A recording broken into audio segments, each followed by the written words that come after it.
नमस्कार दोस्तों, मैं राहुल जैन और मैं नोनी जैन। नमोकार चैनल पर आपका हार्दिक स्वागत है। सभी प्रकार के कार्यक्रम, चाहे वो धार्मिक हो, राजनीतिक हो या फिर सांस्कृतिक, की फुल एचडी क्वालिटी में रिकॉर्डिंग कराने और उसे चैनल पर प्रसारित कराने के लिए हमसे आज ही संपर्क करें। संपर्क सूत्र आपको वीडियो में और नीचे डिस्क्रिप्शन में मिल जाएगा। तो देर किस बात की। एक बार एक अमेरिका का आदमी, एक रूस का आदमी, एक कानपुर का आदमी, तीनों लोग हवाई जहाज यात्रा कर रहे थे। एयर होस्टेज आई, अमेरिका वाले से पूछा आपकी क्या इच्छा है। तीनों को पहले नाश्ता कराया गया, चाय पिलाई गई, फिर बियर की एक बोतल दे दी गई। 1 घंटे बाद तीनों टल्ली। एयर होस्टेज सबसे पहले अमेरिका वाले के पास गए, बोली आपकी कोई इच्छा है। अमेरिका के लोग एडवांस लोग, उसने कहा भाई हमें लैपटॉप चाहिए, लैपटॉप पे काम करना, उसको लैपटॉप दे दिया गया। रूस वाले से पूछा गया आपकी क्या इच्छा है, उसने कहा हमको इसमें गेम खेलना है, वो गेम में लग गया। कानपुर वाले से पूछा गया उसकी इच्छा आपकी इच्छा से मिल जाए तो हाथ उठा के मेरा समर्थन करना। कानपुर वाले से पूछा गया आपकी क्या इच्छा है, उसने कहा ये जहाज अब हम चलाएंगे। तालियां कमजोर हैं आपकी,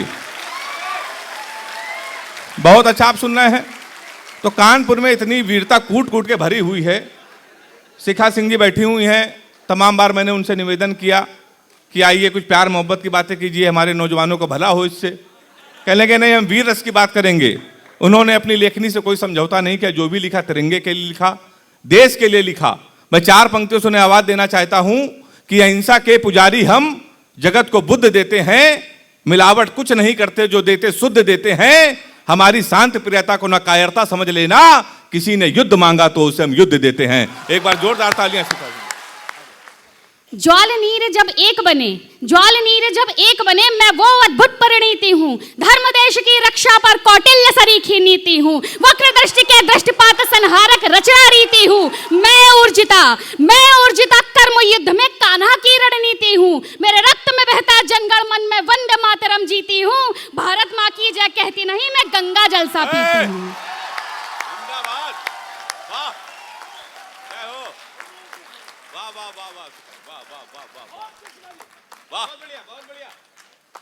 और अब वो कविता रखना चाहती हूँ आपके समक्ष, जिसको आपका आशीर्वाद, पीएसआईटी का आशीर्वाद पहले भी मिल चुका है।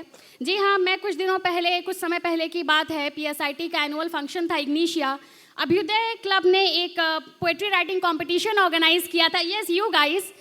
तो मैं वहाँ पर आई थी। आई वॉज वेरी स्केर्ड, मुझे डर लग रहा था क्योंकि बहुत सारे लोग थे, कानपुर के और कॉलेजेस से लोग थे, कानपुर यूनिवर्सिटी से थे, खुद पीएसआईटी के ही इतने अच्छे कंटेस्टेंट थे जिन्होंने पार्टिसिपेट किया था। मैं बहुत डर रही थी। लगता है कभी कभी कि पार्शियलिटी हो जाती है, लेकिन हाँ, एक चीज़ मैं ज़रूर कहना चाहूँगी आज अपने पर्सनल एक्सपीरियंस पर कि पूरे देश में कहीं भी लागू हो या ना हो, कम से कम पीएसआईटी में योग्यता पर आरक्षण नहीं होता। बहुत अच्छा। क्योंकि उस कंपटीशन की विनर मुझे डिक्लेयर किया गया था। All thanks goes to Manoj sir और आपकी पूरी team. Thanks to PSIT. Just because of you guys I am standing here in front of you and reciting my poetries. Thank you very much. अब बात करती हूँ अभिव्यक्ति की आज़ादी की। अभिव्यक्ति की आज़ादी बहुत प्रसिद्ध इस समय एक जुमला चल रहा है कि हमें बोलने की आज़ादी नहीं है, हमें कुछ कहने की आज़ादी नहीं है। इस कविता में भावनाएं मेरी हैं, लेकिन तथ्य सारे के सारे संवैधानिक हैं। संविधान में हमारे क्या लिखा गया है, अभिव्यक्ति की आज़ादी क्या है, उसको आपके समक्ष प्रस्तुत करना चाहती हूँ। हमारे संविधान में एक अनुच्छेद है, अनुच्छेद 19(1)(a। वहाँ से बात शुरू करती हूँ कि अभिव्यक्ति की आज़ादी क्या है। अनुच्छेद 19(1)(a) ने क्या खूब कहर बरपाया है। हर पाखंडी ने इसका फिर लाभ अनंत उठाया है। देशद्रोह की बात करो या हिंदुत्व विरोधी हो, चलन राजद्रोह करने का प्रचलन में आया है। था ये कानून तरकीब मन की उधल पुधल से मुक्ति की, और तुम कहते हो ये है आज़ादी अभिव्यक्ति की। जेएनयू का केस याद करिए, कन्हैया कुमार, उमर खालिद कैसे कैसे नारे लगाए थे, उन नारों को याद करिए। और नारों को याद करते हुए मैं अगली पंक्तियां रखना चाहती हूँ कि देश विरोधी नारे लगा के वो हीरो बन जाता है और पूरे देश में घूम घूम के लोगों को लड़वाता है। पर देश सुरक्षित रखने वाला जो भोजन गुणवत्ता पर बोले तो दूर सुधार है, वो तो अपनी रोजी से भी हाथ है धोले। बने सबके लिए कानून एक, आवश्यकता है थोड़ी सख्ती की, और तुम कहते हो ये है आज़ादी अभिव्यक्ति की। बहुत अच्छा। जब न्यायपालिका आधी रात में आतंकी को न्याय दिलाए और मानवाधिकार वाले दुश्मन को बचाने सामने आए। अगली दो पंक्तियां रखने के पहले एक छोटी सी भूमिका रखना चाहती हूं। हमारे देश की एक बहुत वरिष्ठ पत्रकार हैं बरखा दत्त जी। जिस दिन करवा चौथ का व्रत था, उन्होंने एक ट्वीट किया, I find it very regressive, यानी करवा चौथ का त्यौहार उन्हें बहुत पिछड़ा लगता था। और उसके कुछ ही दिन बाद एक और पवित्र त्यौहार पड़ा, रमज़ान, जिसमें उन्होंने लिखा happy Ramzan, keep feasting and fasting. आप सब प्रबुद्ध वर्ग के लोग हैं, सब पढ़े लिखे हैं। मैं एक बात आप सबसे पूछना चाहूँगी, एक संविधान, एक देश, एक चांद, दो धर्म, दो त्यौहार, तो एक पिछड़ा और एक प्रगतिशील कैसे? या तो दोनों पिछड़े और या दोनों प्रगतिशील, दोनों ही अपनी अपनी धार्मिक भावनाओं को प्रदर्शित करते हैं। जब चौथ चंद्रमा अर्थहीन रूढ़िवादी पिछड़ा कहलाए, पर एक महीने की भूख प्यास उसी चांद से तय की जाए। अब चांद चंद्रमा के अंतर को, अब चांद और चंद्रमा के अंतर को दरकार है बस एक युक्ति की, और तुम कहते हो ये है आजादी अभिव्यक्ति की। बहुत अच्छे, वाह वाह। ओवैसी बोला पुलिस हटाओ, हिंदू को मरवा देंगे। केरल में नेता गाय काटकर लोगों को खिलवा देंगे। इस अभिव्यक्ति में, हाँ इस अभिव्यक्ति में माँ को वो सेक्सी दुर्गा कहते हैं, और राजदीप बरखा रविश इन बातों पर चुप क्यों रहते हैं? है दोष हमारा, है दोष हमारा, कमी है हम में संस्कार और भक्ति की, और तुम कहते हो ये है आजादी अभिव्यक्ति की। हो जनगण मन या वंदे मातरम, हर बात से तुमको दिक्कत है, और जो लहराए तिरंगा उसकी समझो आई शामत है। 26 जनवरी 2018 का दिन याद करिए। उत्तर प्रदेश के कासगंज में तिरंगा यात्रा निकाली गई, जिसमें हत्या कर दी गई चंदन गुप्ता नामक एक युवक की। यह कहा गया संवेदनशील इलाके से ऐसी यात्रा, मतलब तिरंगा यात्रा निकालने की और भारत माता की जय के नारे लगाने की आवश्यकता क्या थी? फिर से एक प्रश्न आप सबसे करती हूँ, वो संवेदनशील इलाका था कहां पर? पाकिस्तान में, अफगानिस्तान में, इराक में, ईरान में, और भारत में रहते हुए यदि हम सब भारत माता की जय नहीं बोल सकते तो लानत है हम सबके भारतवासी होने पर। हो जनगण मन या वंदे मातरम, हर बात से तुमको दिक्कत है, और जो लहराए तिरंगा उसकी समझो आई शामत है। क्यों शोक मनाओगे उसका, वो कौन तुम्हारा लगता था? ना अखलाक, ना वेमुला, ना इशरत, ना अखलाक, ना वेमुला, ना इशरत, वो तो चंदन गुप्ता था। है नीति दोगली, क्योंकि सब बात है वोट बैंक धन शक्ति की, और तुम, हाँ तुम कहते हो ये है आजादी अभिव्यक्ति की। बहुत अच्छे। संविधान में लिखा हुआ है अनुच्छेद 124A, जिसमें बताया गया है कि देशद्रोह क्या है, व्हाट इज सेडिशन। संविधान के हिसाब से बात करती हूँ। अनुच्छेद 124A मुंह खोल के सब कुछ कहता है कि देशद्रोह प्रस्तुतिकरण संकेतों में भी रहता है, जिससे स्वतंत्रता या संप्रभुता मेरे देश की आहत हो। है देशद्रोह वो शब्द सभी, चाहे लिखित में हो या मौखिक हो। अच्छा। बड़ी बुरी ये लत सबकी है, अरे बड़ी बुरी ये लत सबकी है देशद्रोह आसक्ति की, और तुम कहते हो ये है आजादी अभिव्यक्ति की। वाह वाह वाह। तो अब मुझसे सुनो, हाँ अब मुझसे सुनो कि होती क्या असली आजादी अभिव्यक्ति की। जब सब मिलकर महिला शोषण उत्पीड़न पर आवाज उठाएं, जब सांझ ढले भी घर की बेटी घर को सकुशल वापस आए, वो होगी फिर बाबूजी असली आजादी अभिव्यक्ति की।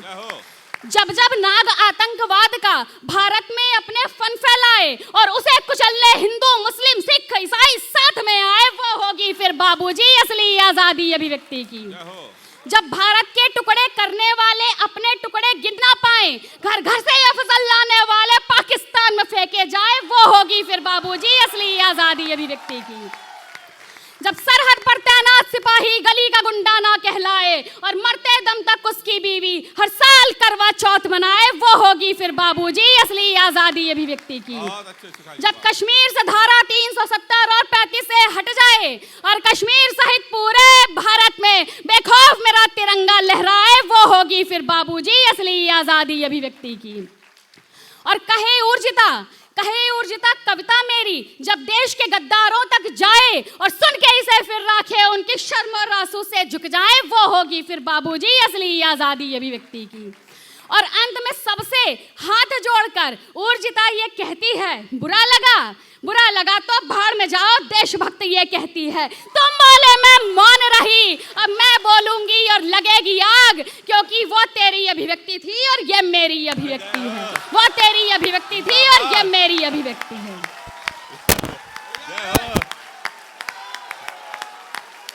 बहुत बहुत धन्यवाद, बहुत बहुत धन्यवाद सबका।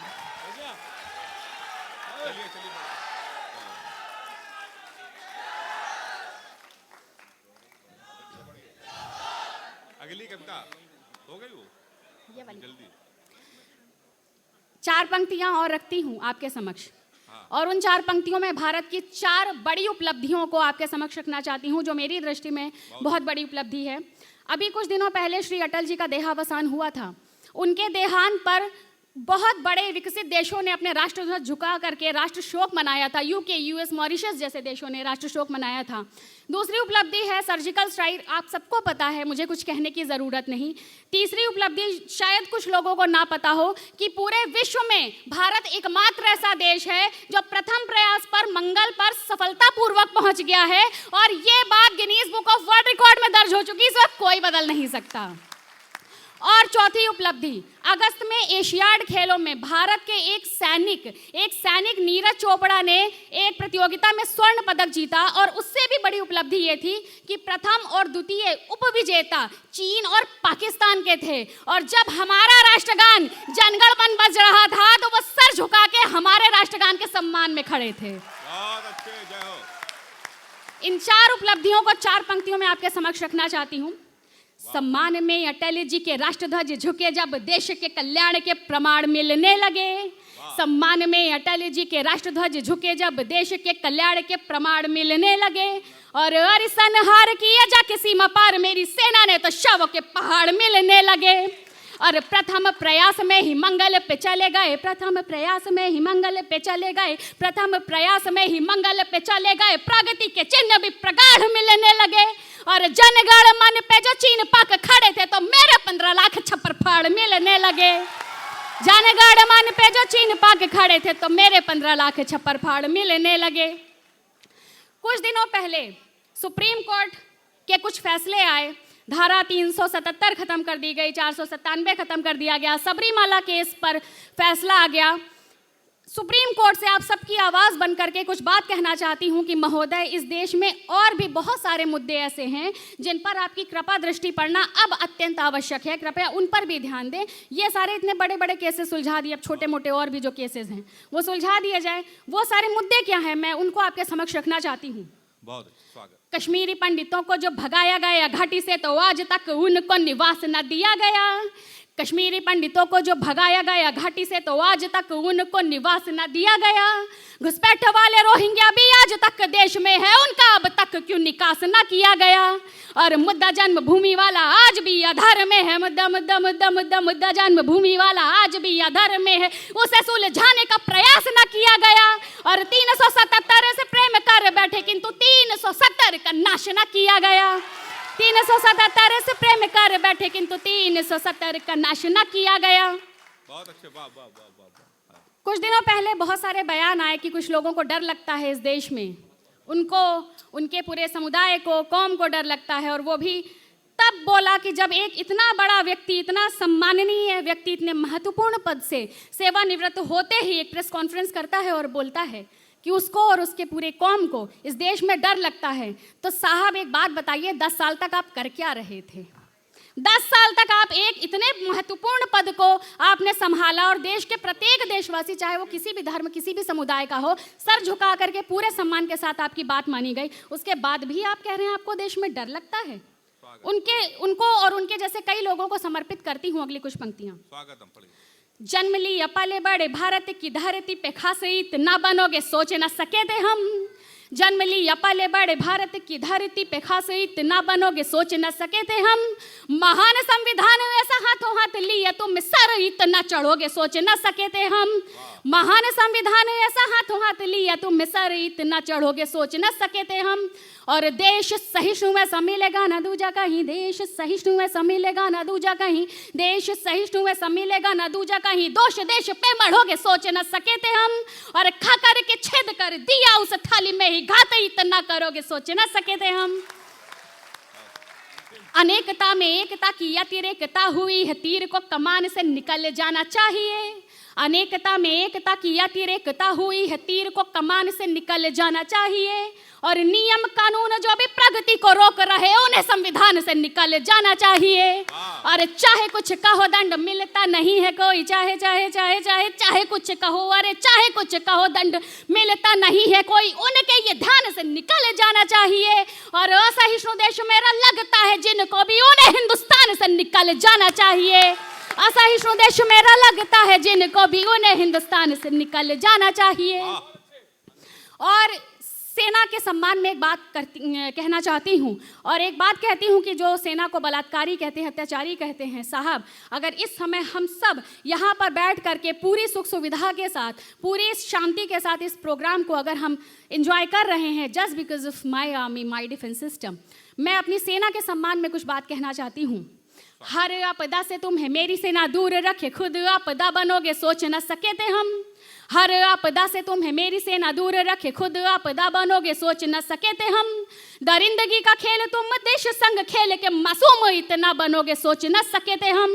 और स्वर्ग जो पहले था पत्थरों के फेंकने से, स्वर्ग जो पहले था पत्थरों के फेंकने से, स्वर्ग जो पहले था पत्थरों के फेंकने से, नर्क उसको करोगे सोच न सके थे हम।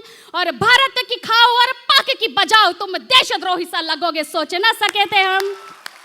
भारत की खाओ और पाक की बजाओ, तुम देशद्रोही सा लगोगे सोच ना सके थे हम। सबसे एक बात कहना चाहती हूँ कि भारत की खाते हो, पाक की बजाओ मत, पाक की बजा डालो, पाक की बजा डालो। एक और रचना रखती हूँ आपके सामने।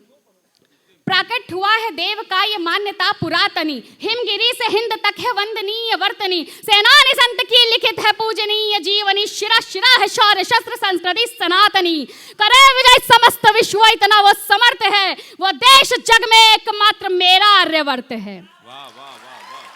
और अगले छंद में भारत की परंपरा को आपके समक्ष रखना चाहती हूँ कि मेरा देश था क्या। संदेश शांति संचारित समृद्धि थी अट्टालिका, परंपरा थी मूल भाव भंगिमा थी भाविका, वेद उपनिषद पुराण शब्द शब्द स्वर्ण है, महानतम कोई नहीं महान सारे वर्ण हैं। इस धरा के, हाँ इस धरा के वासी हैं, प्रभु के हम कृतज्ञ हैं, वो देश जग में एकमात्र मेरा आर्यवर्त है। मातृशक्ति यहाँ काफी बैठी हुई हैं, सभी स्त्रियों को समर्पित करना चाहती हूँ अगली कुछ पंक्तियों, और ये बताना चाहती हूँ कि स्त्रियों का क्या सम्मान रहा है इस देश में। उस सम्मान को, उस शक्ति को मैं आपके समक्ष रखना चाहती हूँ। उत्कर्षणी महर्षणी वो नारी रूप धन्य है, नारी शूर वीर तो शौर्य भी अदम्य है, ललाट पट्ट तेज था पतिव्रता परम प्रिया, धधक धधक के ज्वाल भस्म आतताई को किया, परम पवित्र पाव की प्रकाश पुंज पर्व है, वो देश जग में एकमात्र मेरा आर्यवर्त है। वाह वाह वाह वाह। इस रचना के अंतिम छंद में मैं एक प्रार्थना आपके समक्ष रखना चाहती हूँ कि ईश्वर से मेरी प्रार्थना क्या है कि इस देश के प्रत्येक देशवासी को, चाहे वो किसी भी धर्म किसी भी संप्रदाय का हो, उसे किन गुणों से ओतप्रोत होना चाहिए, उन गुणों की प्रार्थना को आपके समक्ष रखती हूँ। वाणी में वीणा वादनी हो, राग में शिवाय हो, भाल सूर्य रूप काम वज्रमन बनाए हो, रघुवंश सा वचन हो, देह देव का निवास हो, ईश दृष्टि का हो भाई, कर्म में प्रभास हो, प्राण देश धर्म पे जो त्याग दे सहर्ष है, वो देश जग में एकमात्र मेरा आर्यवर्त है, वो देश जग में एकमात्र मेरा आर्यवर्त है। एक छोटी सी रचना आपके समक्ष रखती हूँ। अभी कुछ दिनों पहले बहुत पवित्र त्योहार गया था, कुछ महीनों पहले रमज़ान का त्योहार पूरे देश में बहुत हर्षोल्लास के साथ मनाया जाता है। बहुत पवित्र त्योहार है, धार्मिक सौहार्द का त्योहार है। लेकिन एक बात मुझे बहुत खराब लगी थी उस समय, सेना को आदेश मिला था सीज फायर का, यानी कि सेना इस रमज़ान के महीने में अपनी तरफ से गोलाबारी नहीं कर सकती थी। एक बात मैं कहना चाहती हूँ कि देश के धर्म से बढ़ करके कोई धर्म नहीं होता, भले वो दिवाली का धर्म हो या रमज़ान का धर्म हो, देश धर्म सबसे बढ़ करके होता है। पंक्तियां समर्पित करती हूँ। एक गाल पे चाटा पड़ते ही दूजे को आगे कर डाला। पाठ शांति का पढ़ के शोणित को पानी कर डाला। अहिंसा परमो धर्म है ये हमको याद दिलाते हो, पर धर्म अहिंसा तथा वो चाहिए बात भूल के हो जाते हो। रमजान में हथियार उठाना सत्कर्म नहीं होता है जी, पर सुनते हैं आतंकवाद का धर्म नहीं होता है जी। और समाधान की 2 पंक्तियां रखती हूं, यदि यही समाधान आप सबका हो तो तालियों के द्वारा मुझे सूचित कीजिएगा कि सरहद पार आतंकी को तुम सरहद पर ही रोक दो, अब ना उम्र धर्म जाति देखो, से मौके पर ही ठोक दो। अब अंतिम 4 पंक्तियों के द्वारा अपने काव्य पाठ का समापन करती हूं और एक प्रार्थना आप सबके समक्ष रखना चाहती हूं कि इस देश के प्रत्येक देशवासी को कैसा होना चाहिए, उस गुण को मैं आपके सामने रखना चाहती हूं। एक शर्त रखो सबके आगे, इस देश में बस इंसान बसे और वतन परस्ती हो जिनमें खुशहाली का अरमान बसे, और सर पर चाहे हरा रंग हो या माथे पर भगवा हो, आंखों में तिरंगा लहराए और दिल में हिंदुस्तान बसे। धन्यवाद। कवि सम्मेलन और मुशायरे की लेटेस्ट वीडियो देखने के लिए आप नमोकार चैनल को सब्सक्राइब जरूर कीजिए और वीडियो को सबसे पहले देखने के लिए बेल आइकन पर क्लिक करना ना भूलें।